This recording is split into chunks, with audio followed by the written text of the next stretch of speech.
Going places और इसका author है A.R. बार्टन। ठीक है, तो आइए शुरू करते हैं। सबसे पहले देखते हैं about the author.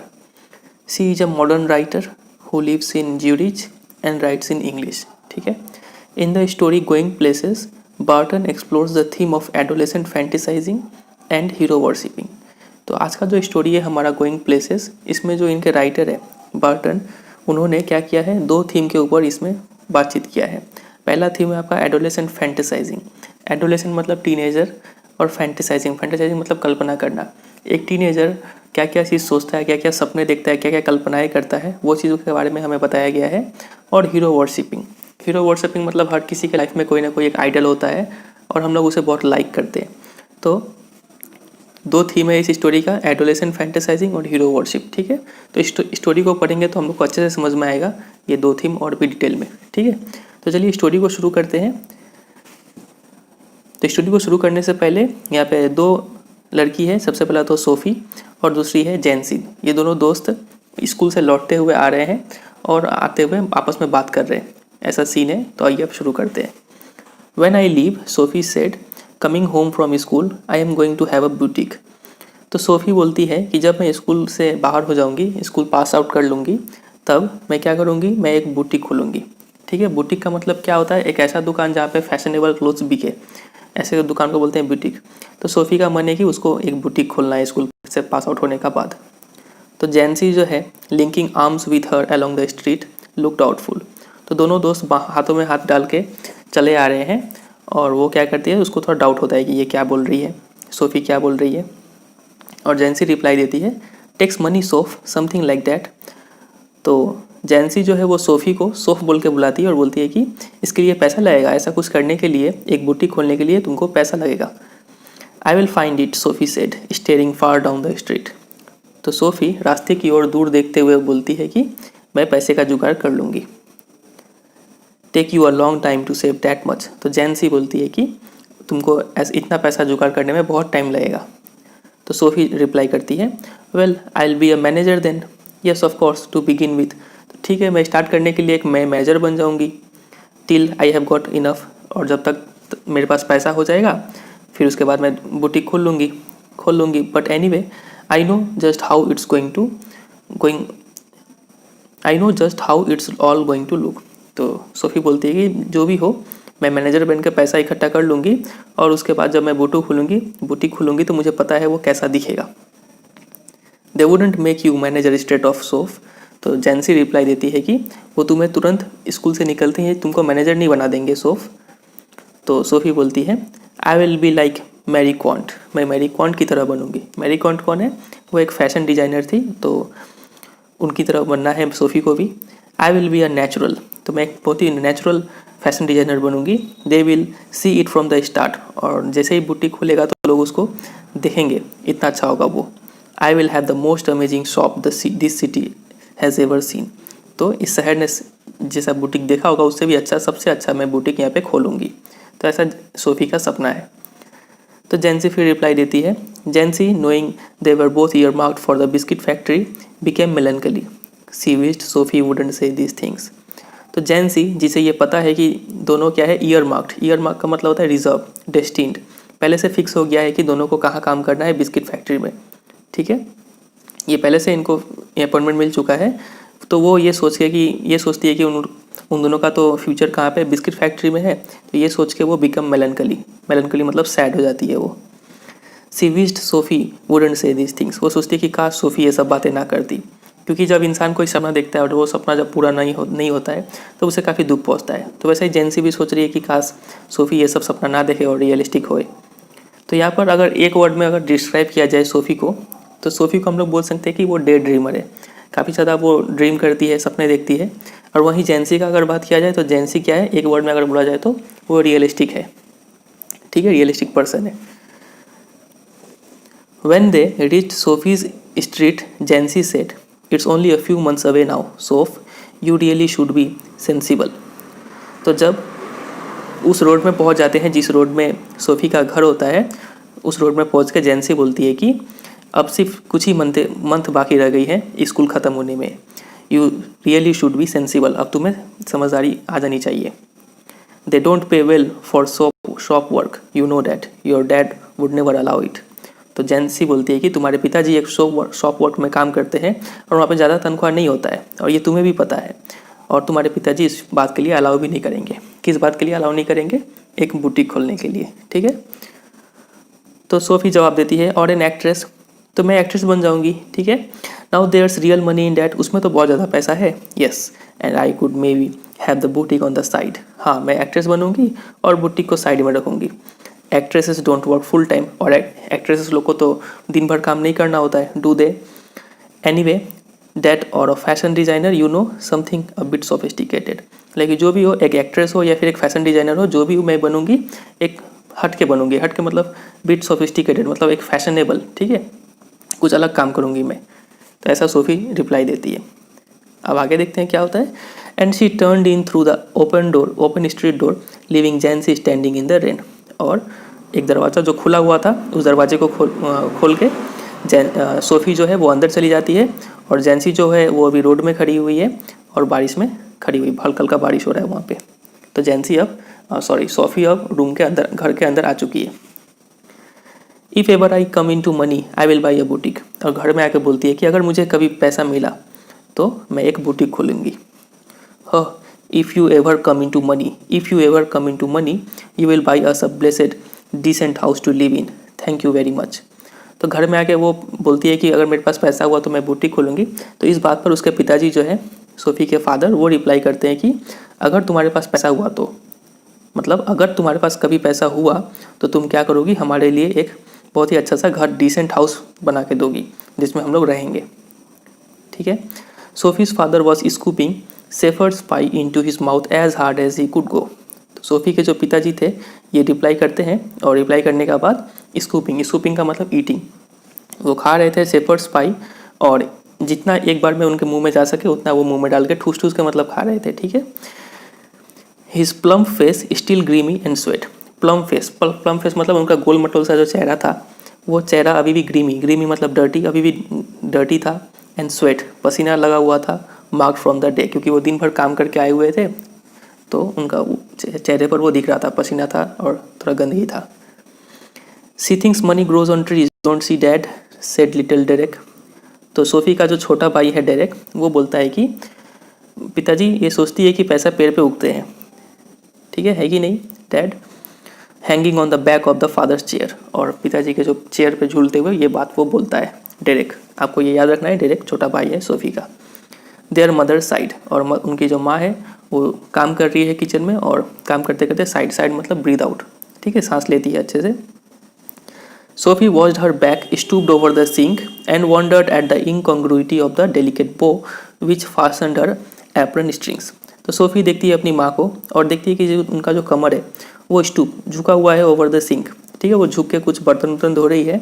And wandered, और वो सोचती है at the incongruity of the delicate bow, incongruity मतलब बेमेलपन, ठीक है, मतलब unsuitable, of the delicate bow which fastened her apron strings. तो वो जो एप्रन पहनी हुई थी उसकी मम्मी, तो एप्रन स्ट्रिंग में, एप्रन में जो धागा होता है, ठीक है, तो वो धागा को बांधा गया था, और बांधने के बाद गांठ बन जाता है ना, तो उस गांठ को बो बोलते हैं, ठीक है। तो वो जो गांठ था वो काफ़ी डेलिकेट, काफ़ी ढीला गांठ था, तो वो उसे बोलते हैं कि इनकॉन्ग्रुइटी था। एक तो वो कमर बेंड है और ऊपर से गांठ भी ढीला, तो काफ़ी ज़्यादा चांस था कि वो एप्रन जो था वो खुल ना जाए, ठीक है। The delicate सिमिंग bow and the crook back, crook मतलब बेंड, झुका हुआ कमर, और डेलिकेट कोमल सा गांठ था, तो हो सकता था कि वो गांठ खुल जाए। तो वही चीज़ यहाँ पे बताया कि कोई इनकॉन्ग्रुइटी था, यहाँ पे बेमेल था। The evening had already blacked in the windows and the small room was steamy from the stove and cluttered with the heavy breathing man in his vest at the table, ठीक है। तो शाम हो गया था, और शाम होने के कारण अंधेरा जो था वो अंधेरा छा गया था खिड़की के बाहर। एंड द स्मॉल रूम, और वो जो छोटा सा रूम था वॉज स्टीमी, उसमें धुआं हो रखा था, पूरा वाटर वेपर भाप आ गया था। फ्रॉम द स्टोव, चूल्हे से धुआं निकला हुआ था। And cluttered with the heavy breathing man, और क्लटर्ड मतलब लिटर्ड, ठीक है, अव्यवस्थित था पूरा वो room. With the heavy breathing man in his vest, और उसके जो पिताजी थे काफ़ी मोटे तगड़े थे, वो इंसान जो थे वो एक वेस्ट मतलब गंजी पहने हुए थे। एट द टेबल पे बैठे हुए थे। And the dirtying washing piled up in the corner, और एक कोने में गंदे बर्तनों का ढेर लगा हुआ था। तो शाम का वक्त है, ऐसा रूम का हालत है, काफ़ी बिखरा हुआ रूम है। SoFi felt a tightening in her throat. तो सोफ़ी को यहाँ पे काफ़ी घुटन सा होता है, तो इसलिए वो क्या करती है, she went to look for her brother Geoff.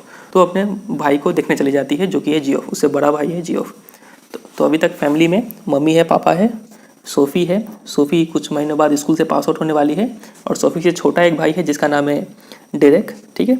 और सोफ़ी से एक बड़ा है जिसका नाम है जियोफ, ठीक है, उसका बड़ा भाई। तो सोफ़ी जो है वो जियोफ के कमरे में जाती है। He was kneeling on the floor in the next room tinkering with a part of his motorcycle over some newspaper spread on the carpet. तो वो उसके रूम में जाती है और देखती है कि उसका भाई जो है वो घुटनों के बल फ्लोर पे बैठा हुआ है इन द नेक्स्ट रूम, ठीक बगल के रूम में। टिंकरिंग मतलब रिपेयरिंग, और क्या कर रहा है वहाँ पे, रिपेयर कर रहा है पार्ट ऑफ हिज मोटरसाइकिल का कोई पार्ट वो रिपेयर कर रहा है over some newspaper spread on the carpet पे एक अखबार बिछा के उस पर कोई मोटरसाइकिल का पार्ट रिपेयर कर रहा है वो। अब थोड़ा इंट्रोडक्शन है जियोफ के बारे में, वो क्या क्या करता है। He was 3 years out of the school pass किए हुए उसे 3 साल हो गया था। एन अप्रेंटिस मैकेनिक, अप्रेंटिस मतलब एक ऐसा लर्नर जो काम सीखने के लिए कहीं पे काम करता है, ठीक है, और काफ़ी कम सैलरी मिलता है। अप्रेंटिस था, मैकेनिक था। Travelling to his work each day to the far side of the city, और हर दिन वो काम करने के लिए बहुत दूर जाता है शहर के।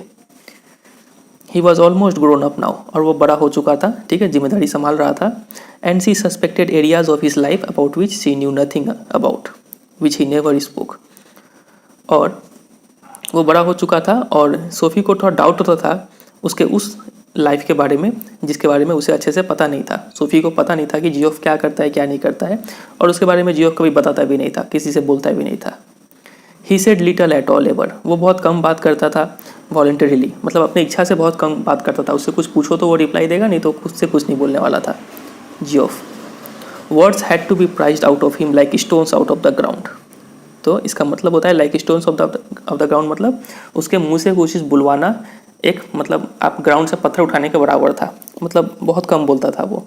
तो ऐसा इंसान जो बहुत कम बात करे उसको बोलते हैं इंट्रोवर्ट, ठीक है। और जो बहुत ज़्यादा बोलतू हो, बोलते रहे उसको बोलते हैं एक्सट्रोवर्ट। और जो दोनों का मिक्सचर हो उसको बोलते हैं एम्बीवर्ट, ठीक है। तो थोड़ा सा वोकेबुलरी था। जो बहुत कम बोले, अपने अंदर ही सब सिमटा रहे, उसको बोलते हैं इंट्रोवर्ट। जो बहुत ही ज़्यादा बोले, आउटवर्डली रहे, सोशल पर्सन हो, उसको एक्सट्रोवर्ट बोलते हैं। और दोनों का मिक्सचर हो, कोई सिचुएशन में एक्सट्रोवर्ट और कोई सिचुएशन में इंट्रोवर्ट, तो उस टाइप के पर्सन को बोलते हैं एम्बीवर्ट, ठीक है। AMBIVERT। उम्मीद करते हैं आप ये 3 वर्ड याद रखेंगे। तो वापस आते हैं स्टोरी पे। तो यहाँ पे जो जियोफ है ये भी एक इंट्रोवर्ट टाइप ऑफ पर्सन है। And she was jealous of his silence, और सोफ़ी जो थी वो काफ़ी जलती थी अपने भाई के इस साइलेंस से। When he wasn't speaking, it was as though he was away somewhere. जब वो बात ना करता हो तो ऐसा लगता था कि वो कहीं और है। Out there in the world, in those places she had never been. वो एक ऐसी दुनिया में है, ऐसी जगह पे है जहाँ पे सोफ़ी कभी नहीं गई है, ठीक है। मतलब जियोफ ऐसी जगह पे है जहाँ पे सोफ़ी कभी नहीं गई है, ऐसा लगता है वो। जब वो साइलेंट होता है तो ऐसा लगता है कि वो एक ऐसे वर्ल्ड में है जहाँ पे सोफ़ी नहीं गई हुई है। Whether they were only the outline districts of the city, तो हो सकता है वो जो जगह है, वो जो वर्ल्ड में है, हो सकता है वो शहर के कोई दूर का डिस्ट्रिक्ट में हो, या फिर और places beyond in the surrounding country, या फिर और भी दूर जहाँ पे सराउंडिंग कंट्री का मतलब होता है रूरल एरियाज, जहाँ पे गांव हो, ठीक है। वो हो सकता है वो वहाँ पे वो उसके बारे में वो सोच रहा हो। हु न्यू, किसे पता है वो किस दुनिया में है। उसका भाई जियोफ जब वो बात नहीं कर रहा है तो लगता है कि वो कहीं और ही है। They attained a special fascination simply because they were unknown to her. तो वो जिस भी जगह पे हो, वो सोफ़ी के लिए एक स्पेशल फैसिनेशन था। फैसिनेशन का मतलब होता है अट्रैक्शन। काफ़ी सोफ़ी अट्रैक्ट होती थी उस जगह से, इसलिए अट्रैक्ट होती थी क्योंकि दे वर अननोन टू हर, वो कभी उस जगह पे गई नहीं है। And remained out of her reach, वो उसके पहुँच के बाहर है वो ऐसी जगह, ठीक है। Perhaps there were also people, exotic interesting people of whom he never spoke it was possible. तो हो सकता है कि उसके कोई लोग भी हो, मतलब एक्जॉटिक का मतलब होता है नॉट नेटिव, मतलब फॉरेन, कोई बाहर के लोग हो, दूसरे देश के लोग हो। इंटरेस्टिंग पीपल, काफ़ी रोचक पीपल हो। Of whom he never spoke, जिसके बारे में वो कभी बात ना करता हो सकता है। दो he was quiet and he didn't make new friends easily, वो काफ़ी शांत स्वभाव का है और जल्दी नए दोस्त बनाता नहीं है, लेकिन हो सकता है वो ऐसे लोगों को भी जानता हो जो एक्जॉटिक हो, ठीक है, फॉरेन हो और काफ़ी अच्छा क्वालिटीज़ वाले हो। सी लॉन्ग टू नो देम, उसे उनके बारे में जानने का मन करता था सोफ़ी को। She wished she could be admitted more deeply into her brother's affections. वो चाहती थी कि काश मेरा भाई भी मुझे बहुत ज़्यादा प्यार करे। And that some day he might take her with him, और किसी दिन उसके भाई भी उसे साथ में लेके जाए। Though their father forbade it and Geoff had never expressed an opinion, she knew he thought her too young. तो भले ही उसके पिताजी मना करते थे कि नहीं तुम बाहर मत जाओ जियोफ के साथ, एंड जियोफ ने भी कभी अपना ओपिनियन एक्सप्रेस नहीं किया कि मैं इसको लेकर बाहर जाऊंगा, लेकिन सोफ़ी को पता था कि जियोफ उसके बारे में क्या सोचता है। जियोफ क्या सोचता है कि सोफ़ी बहुत ही यंग है, बहुत ही छोटी है, इसलिए बाहर नहीं ले जा सकते। एंड शी वॉज इम्पेशेंट, और वो काफ़ी बेसब्र थी उस वर्ल्ड में जाने के लिए जिस वर्ल्ड में जियोफ जाता था। She was conscious of a vast world out there waiting for her, and she knew instinctively that she would feel as at home there as in the city. तो वो इस बात के लिए लेके अवेयर थी कि कोई बहुत बड़ी सी दुनिया है जो उसका इंतज़ार कर रहा है। ठीक है, मतलब यहाँ पे सरासर हमें केस देखने को मिल रहा है, वो एडोलेसेंट फैंटेसाइजिंग का केस देखने को मिल रहा है। वो कल्पना कर रही है कि ऐसा वर्ल्ड होगा जहाँ पे हर चीज़ अच्छा होगा। ठीक है, वहाँ पे जाने का इसको मन कर रहा है। तो आप समझ पा रहे हैं कि जो थीम है एडोलेसेंट फैंटेसाइजिंग का वो कैसे यहाँ पे एप्लीकेबल हो रहा है। ठीक है, तो उसको लगता था कि एक ऐसा वर्ल्ड है जो उसका इंतज़ार कर रहा है। And she knew instinctively that she would feel as at home there as in the city which had always been her home. और उसे ये बात कहीं ना कहीं अंदर से फीलिंग आती थी कि वो उस वर्ल्ड में भी इतना ही अपने घर जैसा महसूस करेगी जितना कि वो इस सिटी में महसूस कर रही है जहाँ पे वो हमेशा से रही है, जहाँ पे हमेशा से उसका घर रहा है। It expectantly awaited her arrival. वो जो शहर था, वो जो वर्ल्ड था जहाँ पे जियोफ जाया करता था, जहाँ सोफ़ी को जैसा लगता था कि ऐसा वर्ल्ड है। ठीक है, उस वर्ल्ड में वो वर्ल्ड मानो इसका इंतजार कर रही है सोफ़ी का कि सोफ़ी आए और वहाँ पर रहे। She saw herself riding there behind Geoff. तो वो इमेजिन करती है कि वो अपने आप को जियोफ के पीछे बैठी हुई है। ठीक है, गाड़ी में। ही वोर new shining black leathers and she a yellow dress with a kind of kept that flu out behind. वो इमेजिन करती है कि वो जियोफ के साथ गाड़ी में बैठ के, बाइक में बैठ के जा रही है। ठीक है, और जियोफ जो है वो न्यू शाइनिंग ब्लैक लेदर पहना हुआ है, और वो जो सोफ़ी है वो खुद येलो ड्रेस पहनी हुई है with a kind of cape. Cape मतलब क्या होता है, जैसे कि आप सुपरमैन को देखे होंगे, पीछे में जो कपड़ा टांगा होता है कंधों से, उसको बोलते हैं केप। तो वो केप पहन के और येलो ड्रेस पहन के सोफ़ी पीछे बैठी हुई है बाइक में। डेट फ्लू आउट बिहाइंड, और जैसे जैसे वो लोग आगे जा रहे हैं तो जो केप जो है वो हवा में लहरा रहा है। There was a sound of applause as the world rose to greet them. और जैसे वो लोग रास्ते से गुजर रहे हैं तो पूरी दुनिया खड़ी होकर उनको अपलॉज कर रहे हैं, ताली बजा के उनका स्वागत कर रहे हैं। ठीक है, तो ऐसा सोफ़ी इमेजिन करती है। तो ये भी एक सरासर हमें देखने को मिल रहा है adolescent fantasising. He sat frowning at the oily component he cradled in his hand. अब वापस आते हैं रियलिटी में, और जो जियोफ है वो अपने रूम में क्या कर रहा है, फ्राउन। फ्राउन मतलब आप पिक्चर में देख पा रहे हैं, ऐसे एक्सप्रेशन को बोलते हैं फ्राउन करना। तो वो वैसे ही चेहरा करके उस ऑयली कंपोनेंट, वो जो ऑयली पार्ट जो था वो जिसको वो रिपेयर कर रहा था, उसको वो देखे जा रहा है। ही क्रेडल, क्रेडल मतलब होल्ड, जो अपने हाथ में पकड़ा हुआ है। एज दो it were a small dumb animal, मानो वो जो पार्ट है वो एक छोटा सा गूंगा एनिमल हो। And he was willing it to speak, और वो चाहता था, मानो जियोफ चाहता था कि वो पार्ट कुछ बोले। ऐसा लग रहा था सीन को देख के। अब सोफ़ी बोलती है, I met Danny Casey, Sophie said. ठीक है, सोफ़ी बोलती है कि मैं डेनी केसी से मिली। अब डेनी केसी कौन है, तो डेनी केसी के बारे में आपको 3 बात याद रखना है। सबसे पहला बात तो ये एक यंग फेमस फुटबॉल प्लेयर है, नंबर 1 हुआ ये। नंबर 2 हुआ वो आयरलैंड से बिलोंग करता है, मतलब आयरिश प्लेयर है वो, नंबर 2 पॉइंट ये हुआ। और नंबर तीसरा, वो एक टीम के लिए खेलता है, उस टीम का नाम है यूनाइटेड। ठीक है, ये 3 बात आपको याद रखना है डेनी केसी के बारे में। क्या क्या 3 बात है, एक बार फिर से रिकैप करते हैं। नंबर 1, वो क्या है, एक यंग फेमस फुटबॉल प्लेयर है। नंबर 2, वो एक आयरलैंड से बिलोंग करता है, मतलब आयरिश प्लेयर है वो। और किस टीम के लिए खेलता है, वो यूनाइटेड टीम के लिए खेलता है। ये 3 बात आपको याद रखना है यहाँ से। तो सोफ़ी बोलती है कि मैं डेनी केसी से मिली। He looked around abruptly where, और तभी जियोफ तुरंत उस तरफ टर्न करता है और बोलता है कि कहाँ मिली। इन द आर्केड फनीली तो इनफ। तो बोलते हैं कि फ़नी का बात तो ये है, मैं उसे आर्केड में मिली। अब आर्केड क्या होता है, आप पिक्चर में देख पा रहे हैं, पिलर होता है और ऊपर में आर्क शेप बना होता है, और साइड साइड में आपका दुकान होता है। ठीक है, तो इसको बोलते हैं आर्केड। आर्केड में मिली। It's never true. तो जियोफ बोलता है कि नहीं, ये सच नहीं है, सच नहीं हो सकता है। I did too. तो सोफ़ी बोलती है कि मुझे भी ऐसे लगा कि ये सच नहीं है। She Shuk her head, sorry, you told dad तो जियोफ पूछता है सोफी से कि क्या तुमने डैड को बताया। शी शुक हर हेड, तो सोफी सिर हिला के बोलती है कि नहीं, मैंने नहीं बताया डैड को। Chastened at his unawareness that he was always the first to share her secrets.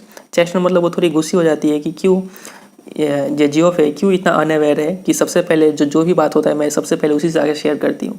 तो सोफी इस बात से नाराज़ है कि जियोफ जो है उसको ये बात कैसे नहीं पता, क्योंकि जियोफ पूछता है कि तुमने क्या डैड को बता दिया, क्या उसे ये बात पता नहीं कि सोफी जो है वो हर बात सबसे पहले जियोफ से ही शेयर करती है। तो इस बात से वो थोड़ा नाराज़ हो जाती है ये बात को सोच के। आई डोंट बिलीव इट, तो जियोफ बोलता है कि मैं इस बात पर विश्वास नहीं करता हूँ कि तुम डैनी केसी से मिले हो। There I was looking at the cloth in Royce window when someone came and stood beside me. तो मैं कपड़े देख रही थी रॉयस विंडो में। तो आपको पता है आर्केड में इस दोनों तरफ दुकान होता है, तो एक यहाँ पे रॉयस विंडो मतलब ये भी एक दुकान का नाम है, शॉप का नाम है, ठीक है। तो वहाँ से वो देख रही थी, कुछ कपड़े देख रही थी कि तभी क्या हुआ, एक इंसान आके मेरे बगल में खड़ा हुआ एंड आई लुकड अराउंड, और मैं देखी and who stood it be but Danny Casey, और मेरे बगल में कौन खड़ा था, डैनी केसी खड़ा था। All right, what does he look like, तो जियोफ बोलता है कि ठीक है तो बता वो कैसा दिखता है। Oh come on, you know what he looks like, तो सोफी बोलती है कि चलो तुम्हें तो पता है कि वो कैसा दिखता है। क्लोज टू आई मीन, तो जियोफ बोलता है कि सामने से देखने से कैसा लगता है। तो सोफी से रिप्लाई करती है well he has green eyes, उसकी आंखें हरी हरी है, जेंटल आइज, काफ़ी कोमल आंखें हैं उसके, and he is not so tall as you would think, और वो इतना लंबा नहीं है जितना तुम सोचते हो। She wandered if she should say about his teeth but decided against it, तो वो सोचती है कि उसके कुछ दांतों के बारे में भी कुछ बताए, लेकिन फिर सोचते हैं कि नहीं छोड़ो, दांत के बारे में नहीं बताएंगे। तो ये भी सब उसका मनगढ़ंत कहानी है, ठीक है, कि वो डैनी केसी से मिली, ऐसा कुछ हुआ नहीं है। Their father had washed when he came in, तो पिताजी है तब तक वो नहा धोआ के आ चुके हैं रूम में, and his face and arms were shiny and pink and he smelled of soap, और उसके चेहरे जो थे और आर्म जो थे वो चमक रहे थे, नहा धोआ के साफ हो चुके थे और पिंक थे, and he smelled of soap, और उनके शरीर से सोप का सुगंध आ रहा था। He switched on the television, TV चालू करते हैं वो, tossed one of little Derek shoes from his chair onto the sofa and sat down with a grunt. Toss मतलब थ्रो जेंटली, आराम से जो डेरिक का जो एक शू जो चेयर पे पड़ा हुआ था वो शू उठा के वो सोफा पे फेंक देते हैं और चेयर पे बैठ जाते हैं विद अ ग्रंट, थोड़ा आवाज़ करते हुए। सोफी में डैनी कैसी, जियोफ सेड, तो जियोफ आके ये बात डैडी को बता देता है, बोलता है कि सोफी डैनी कैसी से मिली है। Sophie wriggled where she was sitting at the table, तो सोफी जहाँ भी बैठी थी वहाँ पर छटपटा उठी, ठीक है, रिगल मतलब थोड़ा मूवमेंट करना, छटपटा जाना, शॉक हो गई वो कि ये बात जियोफ जाके डैडी को बता दिया। Her father turned his head on his thick neck to look at her, तो उसके पिताजी जो थे तो मोटे गर्दन को टर्न करके सोफी को देखते हैं। His expression was one of disdain, और उनका जो एक्सप्रेशन था वो डिस्डेन मतलब आप पिक्चर में देख पा रहे हैं, मतलब आप किसी को नीच नज़र, इंसल्टिंग नज़र से देखे, ठीक है। इट्स ट्रू, जियोफ सेड, जो बोलता है कि ये सच है। I once knew a man who had known Tom Finney, his father had said reverently to the television, तो पिताजी जो थे वो टीवी देखते हुए बोलते हैं कि मैं एक ऐसे इंसान को जानता था जो टॉम फिनी को जानता था, but that was a long time ago, लेकिन ये बहुत दिन पहले था। You told us, Geoff said, तो जो बोलता है कि आपने बता चुका है, आपने इसके बारे में पहले हमें बता दिया है। Casey might be that good someday, तो पिताजी बोलते हैं कि केसी भी एक दिन, डैनी केसी भी एक दिन उतना ही अच्छा हो जाएगा। कितना अच्छा हो जाएगा, टॉम फिनी की तरह। Better than that even he is the best, तो जियोफ बोलता है कि हो सकता है वो उससे भी अच्छा हो जाए, वो सबसे बेस्ट है। If he keeps his head on his shoulder, if they look after him properly, a lot of distraction for a youngster in the game this days, तो डैड जो है वो रिप्लाई करते हैं कि अगर वो अपना हेड को शोल्डर पे रखे, कीप हिज हेड और शोल्डर का मतलब होता है बी सेंसिबल एंड इंटेलिजेंट, अगर वो दिमाग से सोचे और अपने होशो हवास में रहे तब वो क्या होगा, तब वो बेस्ट होगा, ठीक है, तब वो उससे भी अच्छा हो सकता है। डैनी केसी टॉम फिनी से भी ज़्यादा अच्छा हो सकता है जब वो अपने दिमाग से सोचे, इंटेलिजेंटली बिहेव करे। If they look after him properly, तो जितने भी वो जो जिस टीम के लिए खेलता है वो टीम अगर उसका अच्छे से ध्यान रखे तब वो हो सकता है आगे चल के बहुत बड़ा खिलाड़ी बने। A lot of distractions for a youngster in the game this days, आजकल यंगस्टर के लिए काफ़ी ज़्यादा डिस्ट्रैक्शंस है गेम में, ठीक है, आजकल। तो ये डैड बोलते हैं, तो जियोफ जो है वो रिप्लाई करता है he will be all right, वो ठीक रहेगा। He is with the best team in the country, वो कंट्री में बेस्ट टीम के साथ है वो। तो आपको पता है वो किस टीम के लिए खेलता है, यूनाइटेड, आपको याद रखना है। किस कंट्री से बिलोंग करता है वो, आयरलैंड से बिलोंग करता है, ठीक है। He is very young yet, तो पिताजी बोलते हैं कि वो बहुत छोटा है। He is older than I am, तो जियोफ रिप्लाई करता है इस बात का कि वो मेरे से तो बड़ा है। तो फिर पिताजी बोलते हैं too young really for the first team, first team के लिए वो बहुत छोटा है। फर्स्ट टीम का मतलब होता है जो फर्स्ट 11 प्लेयर जो ग्राउंड में उतरता है उसको बोलते हैं फर्स्ट टीम, ठीक है। तो वो फर्स्ट टीम में शामिल था, और जब कोई घायल हो जाता है तो सब्स्टिट्यूट टीम आता है वहाँ से, ठीक है। सब्स्टिट्यूट प्लेयर में से एक को लिया जाता है, तो ये सब्स्टिट्यूट में नहीं था, फर्स्ट टीम में था। तो डैड बोलते हैं कि फर्स्ट टीम के लिए वो काफ़ी छोटा है। तो फिर जियोफ रिप्लाई करता है you can't argue with that sort of ability, बोलता है कि जब उसके अंदर इतना टैलेंट है, इतना एबिलिटी है, तब आप आर्ग्यू नहीं कर सकते कि वो फर्स्ट टीम में ना हो। He is going two by a shop, Sophie said from the table. तो इन दोनों का कन्वर्सेशन को काटते हुए सोफी रिप्लाई करती है, टेबल से बैठे बैठे बोलती है कि वो एक दुकान खरीदने वाला है, शॉप खरीदने वाला है। हर फादर ग्रीमेस्ड, तो उसके पिताजी जो थे, ग्रीमेश मतलब एंग्री हो जाते हैं और बोलते हैं where did you hear that, तो बोला ये तुमने कहाँ सुन लिया। तो सोफी बोलती है कि ही टोल्ड मी सो, उसने मुझे खुद कहा कि वो एक दुकान खरीदने वाला है। He muttered something inaudible and dragged himself round in this chair, तो कुछ बड़बड़ाते हैं पिताजी और टर्न करके बोलते हैं, उधर घूम के बोलते हैं this another of your wild stories, लेकिन फिर से तुम्हारा ये मन गढ़ंत कहानी में से कोई एक कहानी है। तो जियोफ बोलता है she met him in the arcade, Geoff said and told him how it had been, तो जियोफ सब बात बता देता है पिताजी को कि कैसे वो आर्केड में उससे मिली और क्या क्या हुआ। One of these days you are going to talk yourself into a load of trouble, her father said aggressively, तो पिताजी काफ़ी गुस्से से बोलते हैं कि किसी एक दिन तुम काफ़ी बड़ी मुसीबत में फंस जाओगी, ये जो तुम इतना फेंकती हो काफ़ी बड़ी मुसीबत में फंस जाओगी। Geoff knows it's true don't you Geoff, तो सोफी जवाब देती है कि जियोफ को पता है कि ये सच है कि नहीं जियोफ। तो पिताजी फिर बोलते हैं ही डोंट बिलीव यू दो ही वुड लाइक टू, होता है कि पिताजी बोलते हैं कि जियोफ तुम्हें विश्वास नहीं करेगा, अगर वो चाहे भी तो वो तुम पे विश्वास नहीं कर सकता है। तो इतना करके ये सीन खत्म हो जाता है। अब दूसरा सीन फिर स्टार्ट होता है। The table lamp cast an amber glow across her brother's bedroom wall, तो फिर वो जियोफ का रूम का डिस्क्राइब किया गया है। उस रूम में एक टेबल लैम्प जल रहा है और उसमें एम्बर ग्लो मतलब येलो कलर का लाइट वॉल पे पड़ रहा है, बेडरूम का वॉल पे। And across the large poster of United first team squad, और वॉल पे एक बहुत बड़ा पोस्टर लगा हुआ है यूनाइटेड का फुटबॉल टीम का, ठीक है, first team. And the row of coloured photographs beneath, और पूरा जो बड़ा पोस्टर के नीचे, पूरा बड़ा पोस्टर में तो टीम का फोटो, यूनाइटेड टीम का, और उसके नीचे एक लाइन लगा हुआ है ऑफ कलर्ड फोटोग्राफ चिपका हुआ है। और वो फोटोग्राफ किसका है, कुछ फोटोग्राफ चिपका हुआ है और उसमें से 3 of them of the young Irish prodigy Casey, और उन फोटोग्राफ में से 3 फोटो तो उस आयरिश प्रोडिगी का है जिसका नाम है Danny KC.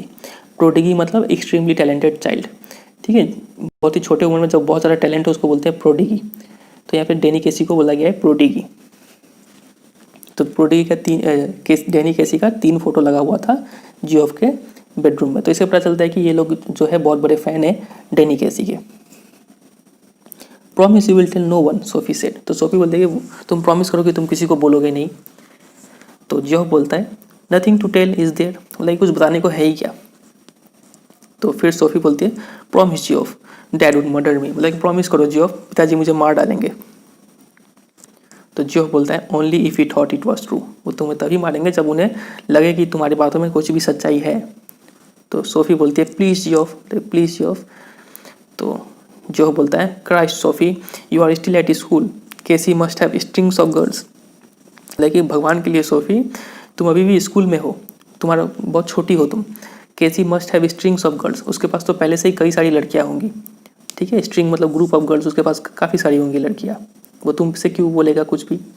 No he doesn't, तो सोफी बोलती है कि नहीं उसके पास कोई लड़कियां नहीं है।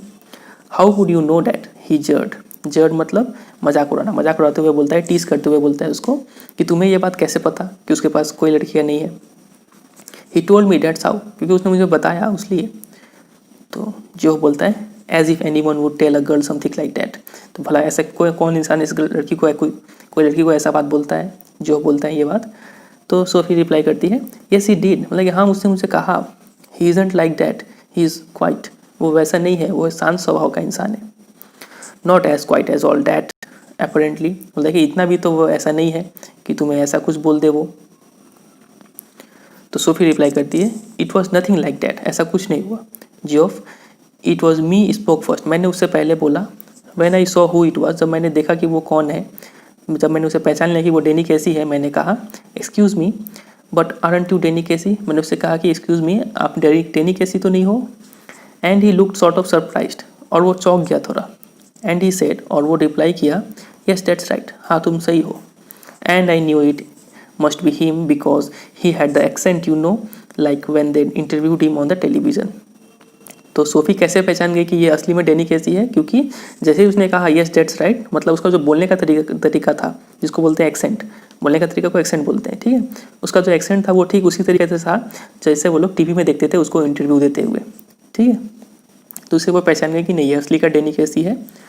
So I asked him for an autograph for little Derek, तो मैंने डेरेक के लिए, अपने छोटे भाई के लिए उससे ऑटोग्राफ मांगा। But neither of us had any paper or a pen, किसी के पास पेन या फिर पेपर था नहीं। So then we just talked a bit, तो इसलिए हमने कुछ बातें की। About the clothes in Royce window, वहाँ पे जो कपड़े थे उनके बारे में बात की। ही सीम्ड लोनली, ऐसा लग रहा था कि वो काफ़ी अकेलापन महसूस कर रहा है।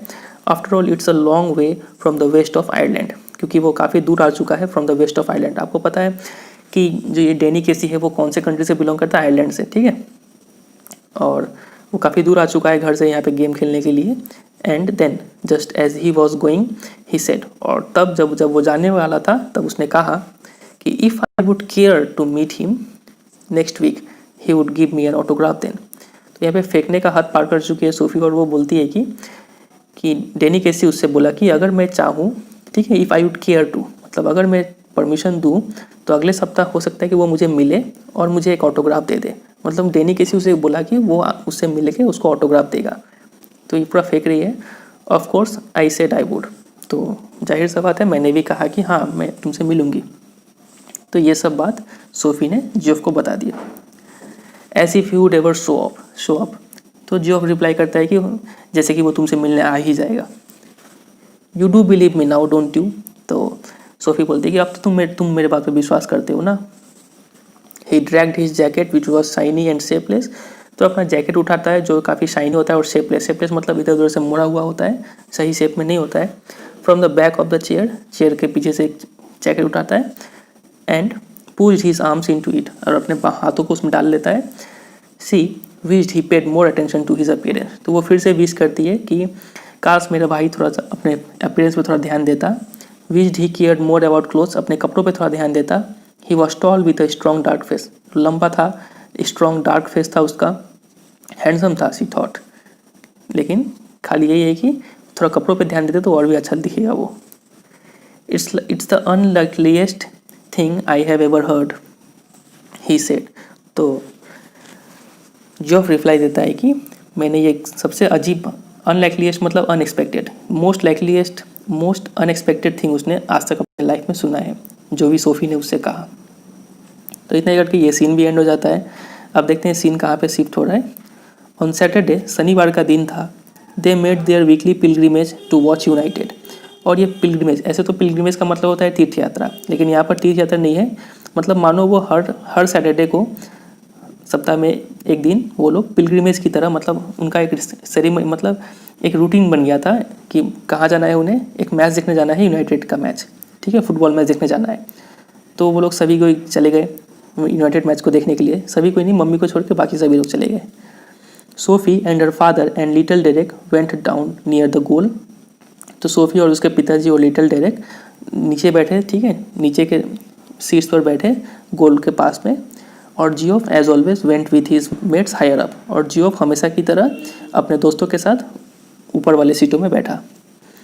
यूनाइटेड वॉन 2-0, और वो मैच यूनाइटेड जीत गया 2-0 से, ठीक है। And Casey drove in the second goal, और 2-0 से जीता, और जो दूसरा गोल था वो किसने किया था, केसी ने किया था। अब वो गोल कैसे किया था, a blend of innocence and Irish genius, ठीक है, वो एक इनोसेंट सा था केसी, और लेकिन वो काफ़ी जीनियस भी था, बहुत ज़्यादा दिमाग था उसमें। और वो गोल कैसे किया वो अब डिस्क्राइब किया गया है। Going round the 2 big defenders on the edge of the penalty area, तो पेनल्टी एरिया मतलब ग्राउंड का जो साइड इलाका होता है उसको बोलते हैं पेनल्टी एरिया, ठीक है। तो वहाँ से वो होते हुए, और उसके सामने ठीक 2 बड़े बड़े डिफेंडर लोग थे दूसरे टीम के, तो उनको वो क्रॉस करते हुए पेनल्टी एरिया से होते हुए with her father's screaming for him to pass, और उसके पिताजी अपने सीट पर बैठे बैठे चीख रहे हैं कि तुम बॉल को पास कर दो वहाँ से दूसरे खिलाड़ी की तरफ, and beating the hesitant goalkeeper from a dozen yards. लेकिन फिर भी वो दो बिग डिफेंडर्स को क्रॉस करते हुए पेनल्टी एरिया से गुजरते हुए वो क्या करता है, उस गोलकीपर को बीट कर देता है from a dozen yards. Dozen yard की दूरी से वो गोलकीपर को बीट करके एक गोल कर देता है, ठीक है। तो सोफी ग्लोड विथ प्राइड, और जैसे ही गोल होता है तो सोफी काफ़ी गर्व से भर जाती है, उसके अंदर प्राइड आ जाता है। आफ्टरवर्ड जियोफ वॉज एक्सकैटिक, और बाद में जियोफ भी काफ़ी एक्सकैटिक का मतलब होता है एक्सट्रीमली हैप्पी, काफ़ी ज़्यादा खुश हो जाता है वो। I wish he was an English man, someone said on the bus. जब वो लोग वापस लौट रहे होते हैं तो बस में किसी ने बोला कि काश वो इंग्लिश मैन होता, काश वो इंग्लैंड से बिलोंग करता है। आपको पता है कि डैनी केसी कहाँ से बिलोंग करता है, वो तो एक आयरिश प्लेयर है, आयरलैंड से बिलोंग करता है। Ireland will win the cup, little Derek told his mother when Sophie brought him home. तो जब लिटिल डेरेक घर में आ गया तो घर में वो आके मम्मी को बोलता है कि आयरलैंड ही कप जीतेगा ये, ठीक है। Her father was gone to the pub to celebrate, और उसके पिताजी जीत की खुशी में कहाँ चले गए थे, पब चले गए थे सेलिब्रेट करने के लिए अपने दोस्तों के साथ। What's this you have been telling, Jancy said. अब यहाँ से फिर से सीन खत्म होता है और दूसरे सीन पे आते हैं। अब इस सीन में जेंसी और सोफी फिर आपस में बात कर रहे हैं, और जेंसी बोलती है कि what's this you have been telling, तो ये तुम क्या बोल रही हो आजकल। नेक्स्ट वीक, अगली सप्ताह, जब जेंसी सोफी से मिलती है और बोलती है कि ये सब तुम क्या बात फैला रही हो हर जगह।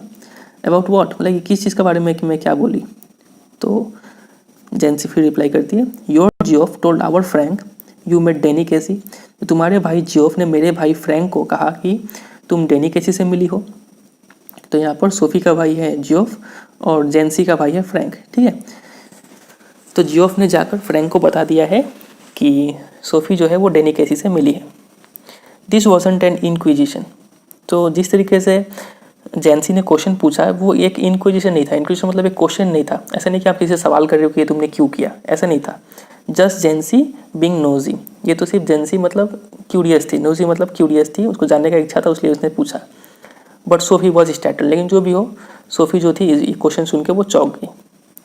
ओ डैट, तो सोफी बोलते अच्छा वो, तो जेंसी बोलते जेंसी फ्राउन, जेंसी फिर से फ्राउन करती है, फ्राउनिंग एक्सप्रेशन आपको याद होगा, फिर से फ्राउन करती है। सेंसिंग सी वॉज कवरिंग, उसको महसूस होता है कि कहीं वो झूठ छिपा रही है, सॉरी सच छिपा रही है।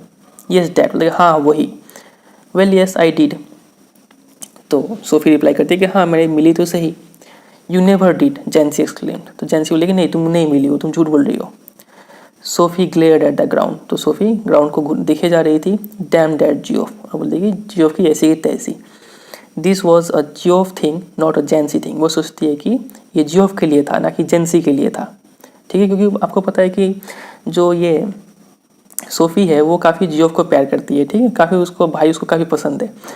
तो वो हर बात वो सबसे पहले जाके जियोफ को ही शेयर करती है। तो उसे यहाँ पे काफ़ी बुरा लग रहा है कि जियोफ आके जेंसी फ्रैंक को बता दिया और फ्रैंक के जरिए जेंसी को भी पता चल गया। तो इस बात से उसको बुरा लग रहा है कि उनका जो सीक्रेट था वो अब सीक्रेट नहीं रहा।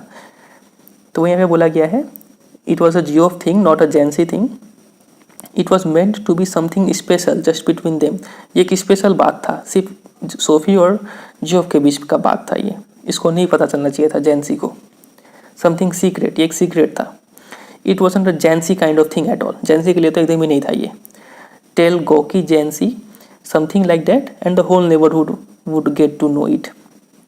तो गोकी का मतलब होता है ग्रेसलेस ऑकवर्ड।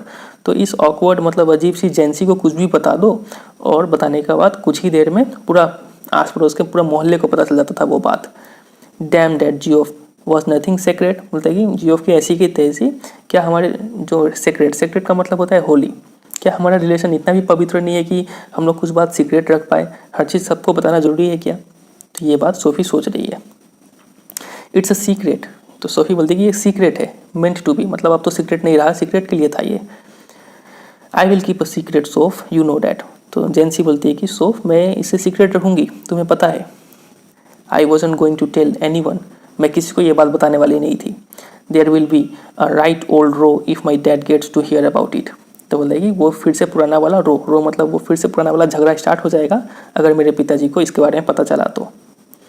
जेंसी ब्लिंक्ड, तो जेंसी अब क्या करती है, ब्लिंक करती है और वो बोलती है कि झगड़ा, I thought I would have thought he would be chuffed at as anything. तो जेंसी बोलते कि मुझे तो लगा वो चफ मत मतलब चेयरफुल, वो खुश हो जाएंगे। तो खुश होने वाली बात है, इसमें झगड़ा कहाँ से आ गया, जेंसी बोलती है। तो she realised then that Jancy didn't know about the date bit. तो तब सोफ़ी को रियलाइज़ होता है कि जेंसी को पता नहीं है इस डेट के बारे में।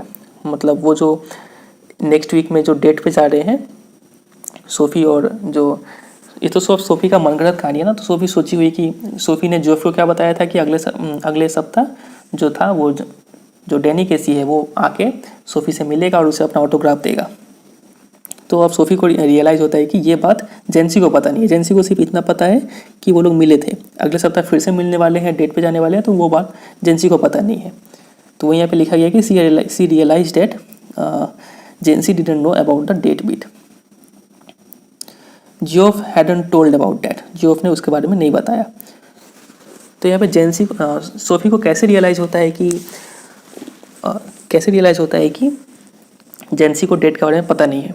तो यहाँ पे जैसे ही कहा था कि यहाँ पे जेंसी ने बोला था कि अगर घर में पता चल गया तो यहाँ पे झगड़ा हो जाएगा। तो वो ये सोच के बोली थी कि अगर डेट के बारे में पता चला तब झगड़ा होगा, ना कि मिलने से झगड़ा होगा, ठीक है। तब जेंसी ने कहा था कि झगड़ा कैसा है, तो खुशी होने वाली बात है। मतलब जेंसी को पता नहीं है कि वो लोग डेट पे जा रहे हैं, ठीक है। तो ऐसे वो समझी कि जेंसी को डेट के बारे में पता नहीं है। सी ब्रीथेड मोर इजीली, अब थोड़ा सोफ़ी को राहत का सांस लेती है वो। So Geoff hadn't let her down after all. तो चलो जियोफ ने उसको उतना निराश नहीं किया। He believed in her after all, थोड़ा तो विश्वास था जियोफ को सोफ़ी पे। After all something might be secret, तो चलो कुछ तो हमारे रिश्ते में कुछ तो पवित्रता थी, जिसके कारण जियोफ ने हर बात सोफ़ी को नहीं बताया, सॉरी जेंसी को नहीं बताया। It was just a little thing really. अब सोफ़ी जो है वो हर बात जेंसी को बताती है, बोलती है कि ये बहुत छोटा सा बात था। I asked him for an autograph but we hadn't any paper or a pen so it was no good. मतलब मैंने उनसे ऑटोग्राफ मांगा लेकिन ना पेपर था ना पेन था, तो कोई फ़ायदा नहीं हुआ ऑटोग्राफ मांगने का। तो ये सब हुआ, सोफ़ी ने ये सब बात जेंसी को बता दी। How much had Geoff said, तो फिर सोफ़ी पूछती है कि जियोफ ने क्या बताया तुम्हें। Jesus I wish I would have been there, तो जेंसी बोलते कि हे भगवान काश मैं भी होती वहाँ पे। Of course my dad didn't want to believe it, तो ये तो जाहिर सा बात है कि मेरे पिताजी इस बात पर विश्वास कर नहीं रहे हैं। You know what a misery he is, अब तुमको पता है कि वो कितने मिजरी मतलब डिस्कम्फर्ट है, वो एक परेशानी है। But the last thing I need is queues of people round my our house asking him what's all this about Danny Casey. But the last thing I need मतलब आई डोंट नीड, ठीक है। मैं ये नहीं चाहती हूँ कि मेरे घर के बाहर क्यों लग जाए, मतलब लाइन लग जाए लोगों के बारे में, लोगों का लाइन लग जाए और वो लोग ये पूछे मेरे पिताजी से कि ये सब क्या है डैनी केसी का केस, ठीक है। ये मैं नहीं चाहती हूँ, ऐसा ना हो। ही वुड मर्डर मी, मेरे पिताजी मुझे मार डालेंगे अगर ऐसा हुआ तो। And you know how my मम गेट्स व्हेन देयर सरो, और तुम्हें पता है कि मेरी मम्मी कैसे बिहेव करती है जब कभी झगड़ा होता है तो यहाँ पे और भी वो फेंके जा रही है कि लाइन लग जाएगा, ये हो जाएगा, वो हो जाएगा। जेंसी सेड हस्ट, मतलब जेंसी करके बोलती है you can trust me, like तुम मुझे विश्वास कर सकती हो सोफ, यू नो डैट, तुम्हें पता है।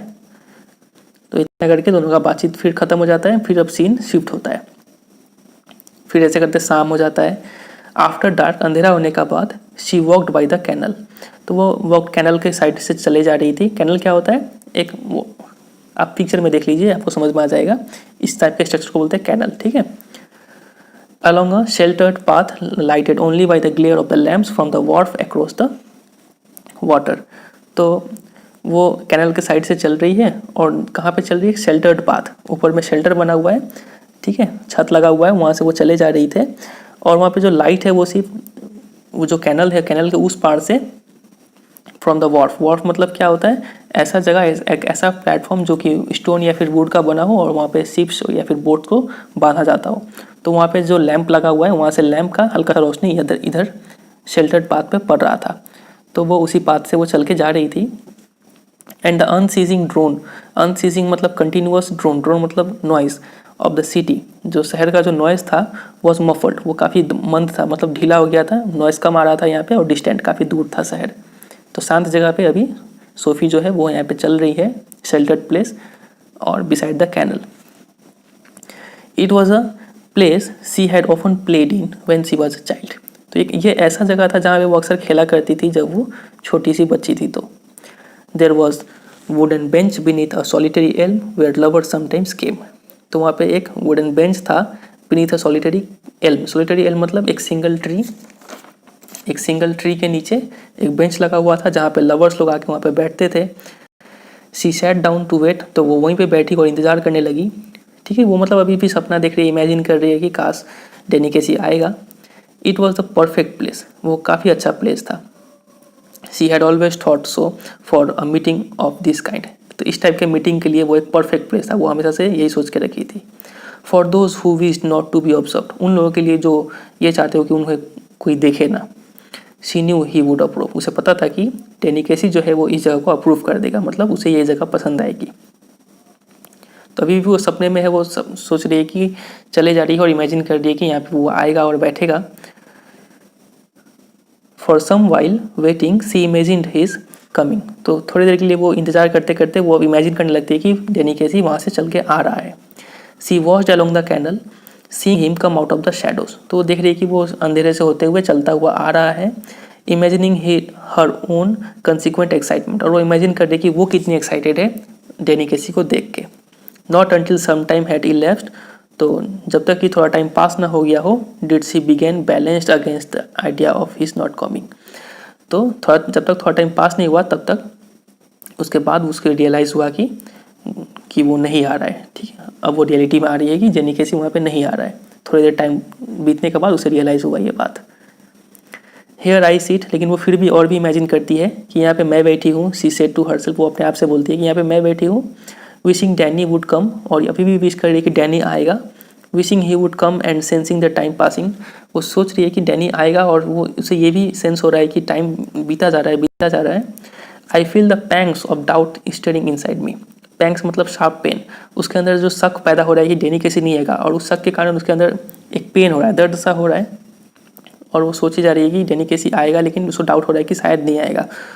ठीक है, I watch for him but still there is no sign of him, वो उसके लिए इंतज़ार कर रही है लेकिन अभी भी वो नहीं आया है वहाँ पर।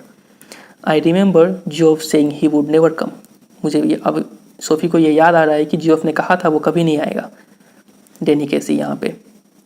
And how none of them believe me when I told them, और उसे ये भी याद आता है कि कैसे जब वो सबको बता रही थी, चाहे वो जेंसी हो, चाहे उसका भाई हो, चाहे उसके पिताजी हो, सबको वो बताई कि वो कैसे डेनी केसी से मिली, तो कोई उसके बातों पर विश्वास नहीं कर रहा था। तो वो ये सब याद कर रही है। I wonder what will I do, वो सोचती कि मैं क्या करूँगी। What can I tell them now if he doesn't come, मैं उनसे क्या कहूँगी अगर वो यहाँ पे नहीं आता है। तो डेनी केसी अगर मुझसे मिलने नहीं आता है तो मैं बाकी लोगों को क्या जवाब दूँगी। But we know how it was, लेकिन हमें पता था कि हमारा रिश्ता कैसा है। हमें मतलब किसे, डैनी एंड मी। डैनी और सोफ़ी को पता था कि हमारा रिश्ता कैसा है। डैट्स द मेन थिंग, और यही सबसे मेन बात है। लोग क्या सोचते हैं उससे कोई मतलब नहीं है हमें। How can you help what people choose to believe, तो हम कैसे किसी का सोच को कंट्रोल कर सकते हैं।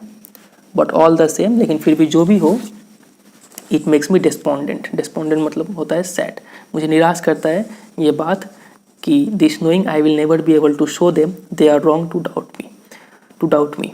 तो मैं इस बात से काफ़ी निराश हूँ, काफ़ी दुख हूँ कि मैं कभी उन लोगों को गलत साबित नहीं कर पाऊँगी जो लोग मुझ पर शक करते थे कि मैं झूठ बोल रही हूँ। शी वेटेड, वो इंतज़ार कर रही है। Measuring in this way the changes taking place in her, और इंतज़ार कर रही है और वो अपने आप को मेज़र कर रही है, मतलब अपने आप को एनालाइज कर रही है कि कैसे उसके अंदर कुछ कुछ चेंजेस आ रहा है। Resignation was no certain thing, resignation मतलब हार मान लेना कि अब चलो वो वापस नहीं आएगा, चलो घर लौट चलते हैं। तो ये बात को रियलाइज़ करने में अचानक से रियलाइज़ नहीं हो सकता था, थोड़ा टाइम लग रहा था उसको ये बात को समझने में, खुद को समझाने में। Now I have become sad, तो वो रियलाइज़ करती है कि अब मैं दुखी हो चुकी हूँ। शी थॉट, वो सोची। And it is a hard burden to carry this sadness, और ये सैडनेस को कैरी करना काफ़ी बड़ा बोझ था। Sitting here waiting and knowing he will not come, I can see the future and how I will have to live with this burden. तो यहाँ पे मैं बैठी जो इंतज़ार कर रही हूँ, और मुझे ये भी पता है कि वो नहीं आएगा मुझसे मिलने। तो ऐसे सोच के वो फ्यूचर के बारे में सोच रही है कि कैसे वो ये बोझ लेके अपने लाइफ को कैरी आउट करेगी आगे। दे ऑफ कोर्स विल डाउट मी, वो लोग हमेशा मुझ पर फिर से डाउट करेंगे। वो लोग कौन लोग, जो बाकी लोग जो है। So they always doubted as they always doubted me. तो जैसा वो लोग पहले डाउट करते थे अब वो वैसे और भी डाउट करेंगे, but I will have to hold up, लेकिन मुझे धैर्य रखना होगा, मुझे अपने आप को टूटने नहीं देना है। My head I will have to hold up my head remembering how it was. तो मुझे अपने आप को प्राइड फील करना है, ये याद करते हुए कि ये सब कैसा हुआ, कैसे था पहले। Already I envisage the slow walk home. तो अभी वो फिर वो इन्विसेज मतलब इमेजिन कर रही है कि कैसे वो धीरे धीरे चल के घर जा रही है। And the Geoff disappointed face when I tell him. और वो फिर से इमेजिन करती है कि जियोफ कैसे निराश हो जाएगा इस बात को सुन के कि जब वो सोफ़ी उसे कहेगी he didn't come that Danny. तो डैनी उसे मिलने नहीं आया। जब ये बात सोफ़ी जियोफ को बताएगी तो कैसे जियोफ का फेस जो था वो डिसअपॉइंट हो जाएगा, ये उस बात को इमेजिन कर रही है। ठीक है, इनविसेज मतलब इमेजिन कर रही है। And then he will fly out and slam the door. और वो कैसे उठ के जल्दी से वो रूम से निकलेगा और स्लैम द डोर, दरवाजे को बहुत ज़ोर से बंद करेगा गुस्से से। वो इस बात को इमेजिन कर रही है। But we know how it was. लेकिन हमें पता है ये चीज़ कैसा है। हमें किसे, मतलब Danny and me. I shall tell myself, मैं ये खुद को बोलूँगी कि हमारा रिश्ता जो है वो कैसा है, बहुत अच्छा रिश्ता है डैनी एंड मेरा। It is a hard thing this sadness. लेकिन जो मुश्किल बात है वो दुख है कि वो मुझसे मिलने नहीं आया, ये बहुत ही बड़ा बोझ है मेरे लिए। She climb the crumbling steps to the street. तो इतना सब वो सोच के अब वो वहाँ से चलना शुरू कर देती है। और जो क्रम्बलिंग मतलब ब्रोकन, जो टूटी हुई सीढ़ी थी, तो वहाँ से वो चलते हुए रास्ते पे आ जाती है। Outside the pub she passed her father's bicycle propped against the wall. और जब वो वापस जब घर लौट रही होती है तो रास्ते में एक पब पड़ता है। तो वो पब के बाहर उसके पिताजी का साइकिल दिखता है वहाँ पे। And was glad. और उस साइकिल देख के जो सोफ़ी है वो काफ़ी खुश हो जाती है। क्यों खुश हो जाती है? क्योंकि he would not be there when she got home. कि जब वो घर जाएगी तो उसके पिताजी घर पे नहीं होंगे, ये खुशी का बात है उसके लिए। Excuse me but aren't you Danny Casey. तो फिर से वो पुराना बात को याद कर दी कि कैसे उस आर्केड में रॉयस विंडो का जब वो क्लोथ्स देख रही थी तो कैसे उसका मुलाकात डेनी केसी से हुआ था। वो फिर से उस बात को रिकॉल करती है और वो बातचीत ऐसे हुआ था। Excuse me but aren't you Danny Casey. आपको याद होगा ये सेंटेंस सोफ़ी ने कहा था। Coming home the arcade she pictured him again outside Royce's. ठीक है, तो जब वो वापस आ रही है तो वो फिर से वो रॉयस का जो दुकान था उसके बाहर से जब वो गुजर रही होती है तो वो फिर से इमेजिन करती है कि कैसे ये सब हुआ। He turns reddening slightly. तो ये बात सुनकर, एक्सक्यूज़ मी सुनकर, वो जो डैनी केसी था वो टर्न करता है और उसका चेहरा लाल हो जाता है, शर्मा जाता है वो। Yes that's right. और वो रिप्लाई करता है कि हाँ ये सही है, मैं डैनी केसी हूँ। I watch you every week with my dad and my brothers, we think you are great. इस पर सोफ़ी रिप्लाई देती है, वो सब ये सब इमेजिन कर रही है वो। ठीक है, कैसे बातचीत हुआ था। तो वो इमेजिन करती है कि मैंने उसे रिप्लाई दिया था कि क्या रिप्लाई दिया था कि हम लोग हर हफ्ता उसे देखने आते हैं, उसकी टीम को, हर सैटरडे को। मैंने अपने डैड के साथ, भाइयों के साथ मैं आती हूँ देखने, और हमें लगता है कि आप ग्रेट हो। ओह well now that's very nice. तो इस बात पर डैनी केसी जवाब देता है कि हाँ वो सब बहुत अच्छा है। ठीक है, ये सब वो मन में सोचे जा रही है कि वो ऐसा जवाब देता। I wonder would you mind signing an autograph. उसके बाद जो ये सोफ़ी है वो उससे ऑटोग्राफ मांगती। His eyes are on the same level as you own. मतलब उसके आंखें ठीक आपके आंखों के सामने, मतलब हाइट इक्वल था, ज़्यादा हाइट था नहीं। His nose is freckled. उसके नोज पर ब्राउन कलर के स्पॉट्स थे। And turns upward slightly. और उसके नाक जो थे वो थोड़े खड़े थे। And when he smiles he does so shyly exposing teeth with gaps between them. और जब वो मुस्कुराता है तो इतना शर्माते हुए मुस्कुराता है, लेकिन जब वो मुस्कुराता है तो उसका जो दांत है जिसमें गैप्स है, ठीक है, दांतों के बीच में गैप्स, वो दिख जाते हैं। His eyes are green. उसके आंखें ग्रीन है। And when he looks straight at you they seem to shimmer. और जब उसकी आंखें जब आपको देखती है तो वो उसकी आंखें शाइन कर रही होती है। दे सीम जेंटल। काफ़ी कोमल आंखें हैं। Almost afraid. डरी हुई सी आंखें, लाइक अ गजील। आप पिक्चर में देख पा रहे हैं गजील, ठीक है, इसकी आंखें की तरह होती थी उसकी आंखें। And you look away. और तब जब वो आपको देख रहा होता है तब आप थोड़ी साइड में देखते हैं, क्योंकि you let his eyes run over you a little. क्योंकि आप उसको मौका देते हैं, डैनी केसी को आप मौका देते हैं कि वो आपके ब्यूटी को अच्छे से देख पाए। ठीक है, and then you come back to find them slightly breathless. अब जब आप अपना नज़र फिर से डैनी केसी के चेहरे पर लाते हैं तो आप देखते हैं कि वो स्लाइटली ब्रेथलेस है। ठीक है, and he says I don't seem to have a pen at all. और इस बात पर डैनी केसी जवाब देता है, मतलब यहाँ पे सोफ़ी ने जो था ऑटोग्राफ मांगा था, तो डैनी केसी जवाब देता है, I don't seem to have a pen at all, मेरे पास पेन नहीं है। You realise you haven't either, तो तब आपको रियलाइज़ होता है कि आपके पास भी पेन नहीं है, मतलब सोफ़ी के पास भी पेन नहीं है। My brothers will be very sorry you say, तब सोफ़ी बोलती है कि मेरे भाइयों लोग को काफ़ी बुरा लगेगा जब आप ऑटोग्राफ, मतलब काफ़ी अफसोस करेंगे। And afterwards you wait there alone in the arcade for a long while, standing where he stood, remembering the soft melodious voice, the shimmer of green eyes. और बाद में, मतलब अभी प्रेजेंट में, अब आप अकेले खड़े होते हो, सोफ़ी मतलब सोच रही है कि जब हम यहाँ पे हम अकेले खड़े हैं और ठीक उस आर्केड के वहाँ पे खड़े हैं अकेले, और वही चीज़ याद कर रहे हैं कि उनका सॉफ्ट वॉइस याद कर रहे हैं और उसके ग्रीन आइज का साइन याद कर रहे हैं। ठीक है, no taller than you, no bolder than you, ना तुमसे बड़ा है, ना तुमसे बोल्ड है। ठीक है, तुम्हारी जितना इनोसेंट है वो भी, द प्रोडिगी, लेकिन वो एक्सट्रीमली टैलेंटेड है, यंग है, the innocent genius, the great Danny Casey. तो काफ़ी ज़्यादा इनोसेंट है लेकिन वो जीनियस है, वो ग्रेट है। तो यहाँ पे आप देख पा रहे हैं कि हीरो वर्शिपिंग का थीम जो था हमारा, वो कैसे यहाँ पे सर्च हो रहा है। तो काफ़ी लाइक करती है वो भी डैनी केसी को। And she saw it all again last Saturday, और वो फिर से इमेजिन करती हैं लास्ट सैटरडे का सीन। सैटरडे को क्या हुआ था, ये लोग पूरा फैमिली, मम्मी को छोड़ के पूरा फैमिली किया था फुटबॉल का मैच देखने के लिए। तो वो केस वो फिर से याद करती है। Saw him ghost past the lumbering defenders, ghost past मतलब बहुत ही तेज़ गति से वो डिफेंडर्स को क्रॉस करते हुए पास करता है। ठीक है, बॉल के साथ। Heard the 50,000 catch their breath as he hovered momentarily over the ball, और जब वो होवर्ड मतलब फ्लाई करके जब वो बॉल को किक करता है, उड़ के थोड़ी देर के लिए हवा में जब वो बॉल को किक करता है, तब कैसे 50,000 जो ऑडियंस थी उनका जो सांस रुक थम जाता है उस क्षण के लिए। तो वो सिचुएशन को वो फिर से इमेजिन करती है। And then the explosion of sound as he struck it crisply into the goal, और उसके बाद जैसे ही वो गोल करता है तब उसके बाद जो एक्सप्लोजन ऑफ साउंड होता है, लोगों का जो चिल्लाने का आवाज़ आता है, उस सिचुएशन को वो फिर से इमेजिन करती है। The sudden thunderous eruption of the exultant appropriation, और उसके बाद अचानक से जो थंडरस मतलब जो तालियों की गड़गड़ाहट थी, वो सब बजाकर, ताली बजाकर सब उसको मतलब तारीफ़ करते हैं। तो उस सिचुएशन को वो फिर से इमेजिन करती है, और बस यही है फिर उसका इमेजिनेशन।